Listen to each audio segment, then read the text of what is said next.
There is breaking news for Novo Nordisk today that could be an absolute game changer for Novo Nordisk and for the future of obesity medicine. You haven't heard this one yet. This is just dropping today. Stay tuned. You got to stick with me on this one.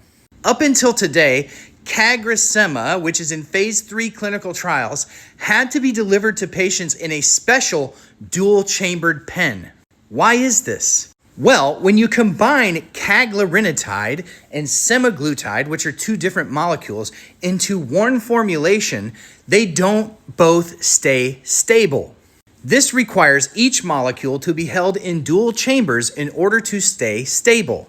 Until this dropped today, a phase 1 clinical trial testing two formulations of CagriSema. In this trial, this study will compare the blood levels of caglarinotide and semaglutide when the same dose is given in two different versions of CagriSema.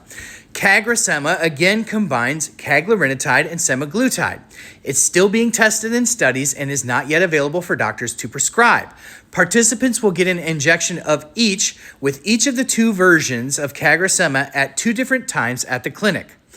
This would seem to indicate that Novo Nordisk, who previously telegraphed that they had been working on a singular formulation of CagriSema, is closer than we thought. So what are the implications? Well, the implications are just this. When we talk about scaling CagriSema to meet demand, and CagriSema will exceed the current medications on the market in terms of weight loss, this could potentially mean that they could just use the same pen as they use for Ozempic, which means that they could scale this baby out in a dramatic way compared to what they would have to do if they needed a dual-chambered injector pen.